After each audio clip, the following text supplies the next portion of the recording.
Assalamualaikum, halo teman-teman. Hari ini aku mau cerita lagi atau sharing-sharing tentang gimana rasanya kuliah di UB part 2. Oke, jadi aku masuk UB tahun 2019. Aku udah di UB 2 tahun. Aku ngerasain di kampus baru 1 tahun, dan pas tahun kedua kayaknya sama sekali nggak ke Malang. Iya, aku sama sekali nggak ke Malang di tahun kedua aku. Aku di Fakultas Teknik, dan fakultasku itu terkenal sama keribetan ospeknya dan beratnya kalau di UB. Oke, sharing kali ini aku mau cerita tentang beberapa poin. Di antaranya mungkin aku akan cerita tentang gimana rasanya kuliah di kampus UB, terus organisasi dari kampus UB, kayak gimana sih organisasi di kampus UB, sama gimana rasanya ke UB dari aku yang bukan orang Jawa, dan sibuk nggak sih jadi anak UB itu gitu. Ini juga ada beberapa temanku yang aku tanyain, entah itu dia orang Jawa atau orang non-Jawa, orang Jakarta sekitarnya. Teman-temanku yang aku tanyain juga dari berbagai fakultas, ada yang dari pertanian, dari FH, terus mana lagi ya, dari MIPA. Oke, yang pertama gimana rasanya kuliah di kampus UB gitu ya. Kampus UB itu kalau dibandingin sama kampus-kampus UGM, UI, atau ITB, kalah gede sih. ITB gede nggak ya? Aku nggak tahu ya. Cuma UB juga punya dua kampus, ada UB Kediri, ada UB Malang. UB Malang itu fakultasnya yang paling banyak. Aku di situ. Kalau UB Kediri isinya kalau nggak salah ada FKH. Aku belum pernah ke UB Kediri, cuma kalau teman-temanku yang pada punya motor biasanya suka main ke sana. Terus kalau yang punya teman juga suka pada main ke UB Kediri. Tapi nggak terlalu jauh, sekitar 15 sampai 30 menitan mungkin. Aku lupa. UB itu kampusnya kecil dan padat banget. Tiap fakultas itu sebelah-sebelahan. Beda sama kayak misalnya UI yang sampai punya bis gitu ya.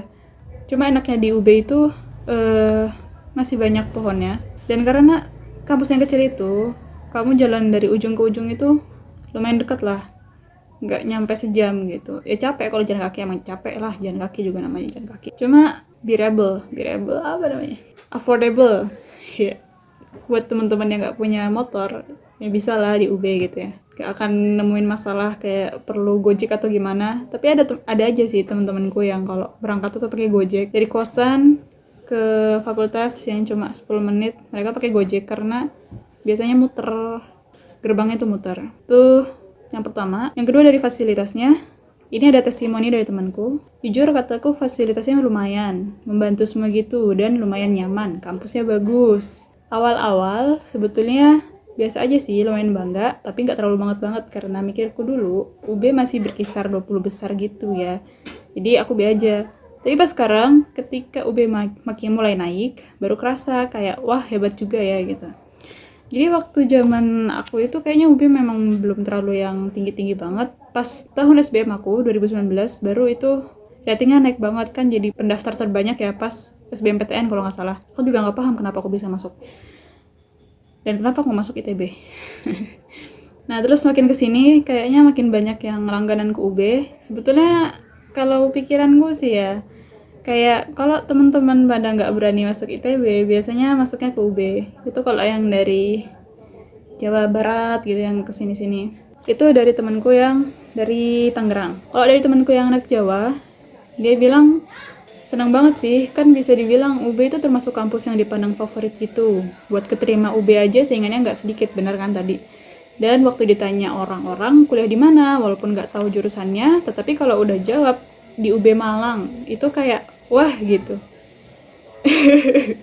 Beda sih sama kalau aku yang ditanyain biasanya kayak kuliah di mana, Brawijaya di mana ya.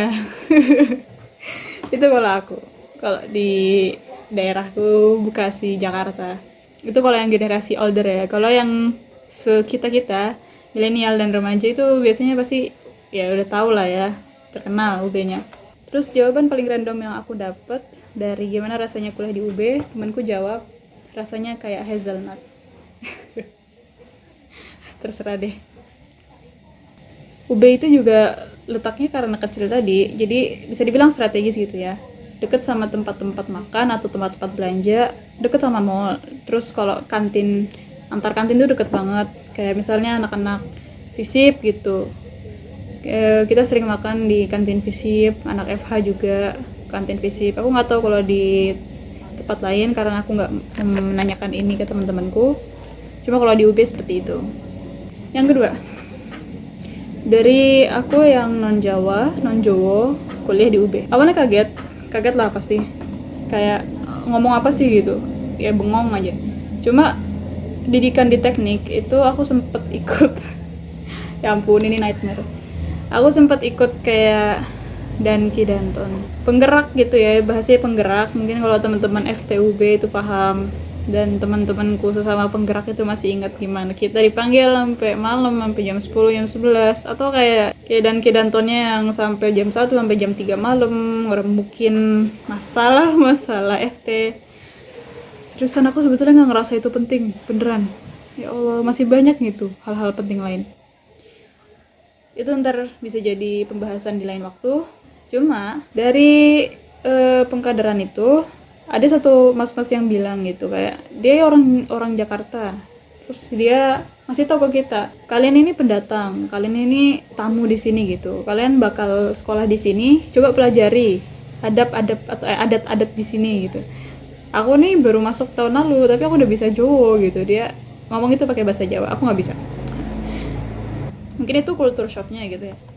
Cuma kalau di sisi lainnya, pergaulan di UB kalau dibilang bebas banget atau gimana, temenku ada yang bilang gitu, pergaulannya agak bebas ya. Tapi kalau buat aku masih ya normal ya, insya Allah. Mungkin aku nggak tahu sisi gelapnya UB atau gimana. Cuma buatku nggak apa-apa, masih nggak masalah gitu. Selama kamu nyari lingkungan yang kamu mau, misalnya aku nyari ke LDK atau nyari ke Rohis gitu ya, insya Allah kamu dapat lingkungan yang kamu inginkan. Oh iya, tambahan, salah satu alasan yang paling sering aku temuin kenapa orang masuk UB, karena katanya di Malang tuh dingin ya. Emang dingin, masa-masa maba antara tengah-tengah tahun itu biasanya dingin banget. Jadi kita ospek jam 5, jam 4 pagi berangkat itu dingin banget dan nggak pakai jaket coy. Ya lah, orang nggak boleh bawa. Tapi kalau misalkan udah ngelewatin musim maba, itu biasanya panasnya panas banget sih. Ya sama kayak Bandung. Mungkin orang-orang Bandung juga merasakan kadang pagi-pagi dingin atau sampai kayak hujan es gitu ya. Cuma pasti ada hari-hari panasnya gitu ya. Sama aja di Malang juga gitu. Di Malang itu ada yang namanya Lembang. Di Malang itu ada Lembangnya dan itu namanya Batu. Baru di situ yang dingin banget. Itu Lembangnya Malang gitu ya. Nomor 3, organisasi kampusnya. Organisasi kampus UB kalau menurut aku lumayan banyak dan lumayan lengkap. Jadi di UB itu ada yang namanya organisasi inklusivitas disabilitas. UB itu lo kampus inklusi ya, kampus yang itu ada PSLD, ketuker aku. Ada PSLD-nya. Itu kayak lembaga untuk menaungi disabilitas di UB, dan menurutku UB cukup perhatian dengan isu ini gitu ya. Aku ikut waktu tahun pertama dan jadi jadi pengurusnya. Tapi pas sekarang tahun ini aku udah jadi pengurus biasa aja. Selain itu ada dari BEM dan EM-nya. Politik di UB termasuk yang ya panas ya, politik mahasiswa gitu ya. Ini kalau testimoni dari temanku, dia ngerasa nggak terlalu masuk gitu ya sama politik kampusnya. Cuma mungkin itu berbeda tiap orang. Aku sendiri bukan orang yang masuk BEM atau EM karena aku lebih suka lembaga-lembaga kayak LDK, LDF yang biasa aja gitu ya, yang lebih ke arah bikin kajian dan sebagainya. Terus ada tambahan dari temanku yang anak teknik. Organisasinya aku lihat udah banyak dan maksimal menyerap minat dan bakat mahasiswanya. Tetapi karena kita di teknik biasanya nggak bisa ikut dari semester 1, jadi masih kurang paham sama organisasi lain dengan cakupan organisasi kampus. Jadi pas semester 1 di FTUB itu, kita tuh suka didoktrin buat nggak masuk ke kampus, nggak boleh ikut organisasi-organisasi di kampus. Kenapa? Karena katanya main dulu di rumah, bikin solidin dulu gitu loh teman-teman di rumah, baru kamu main di kampus, dan biar kamu nggak cuci otak gitu ya sama kata-kata orang di luar rumah alias di luar teknik. Aku pernah sampai dipanggil jam 10 malam, jam 9 malam kita sharing-sharing. Intinya biar kita tuh nggak terpengaruh sama kata-kata orang non teknik, karena kan suka ada ya gosip, pasti ada ya, suka ada yang ngegosip kayak ih FT berat ya, ih FT kerjanya ngapain sih, ih gak jelas gitu. Sebagai anak teknik gak boleh dong ngerasa kayak gitu sendiri sama fakultas sendiri. Jadi selalu sama mbak masnya itu ditahan gimana caranya biar ya udah main di rumah dulu aja. Tapi satu hambatan yang aku lihat, masalahnya kita sendiri di rumah aja nggak boleh main sampai kita resmi jadi KBMT. Kayak yang tahun ini ini boleh disebar nggak ya, kayak aku yang dari Rohisi FT, kita tuh terkendala buat open recruitment maba-mabanya yang mau naik, yang mau ikut Rohis. Kita belum bisa sampai bulan Maret, akhir Maret ini kita belum bisa nerima karena mereka belum KBMT alias keluarga besar mahasiswa TNI. Ya sebetulnya aspeknya seru sih, dan menurutku ya kalau dilihat sisi positifnya pasti ada lah ya, cuma ya gitu deh. Aku paham, tapi masih nggak bisa nerima mungkin. Atau kebalikannya, aku bisa nerima tapi masih nggak paham why gitu. Ya itulah. Yang terakhir, nomor 4 dari kesibukan kampusnya. Apakah di UB itu sibuk? Kan kalau univ bagus pasti anaknya ambis-ambis gitu ya. Ini nggak bisa diukur rata. Sama kayak orang bilang UB itu hedon banget sih, ya itu nggak bisa dipukul rata gitu ya. Selalu pasti ada yang mencapai kategori itu, tapi ada juga yang biasa-biasa aja. Masalah UKT nanti kita omongin lagi.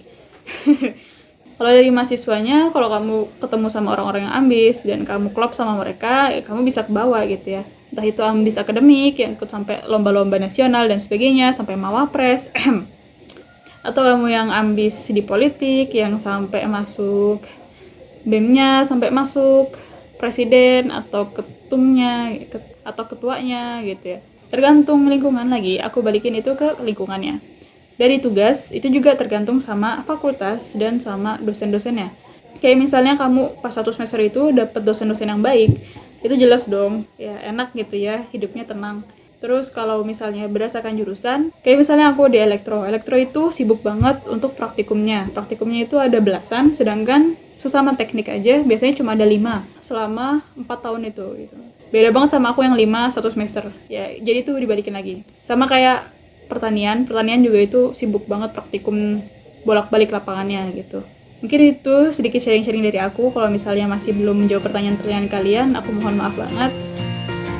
Oke, sekian dari aku. Wassalamualaikum.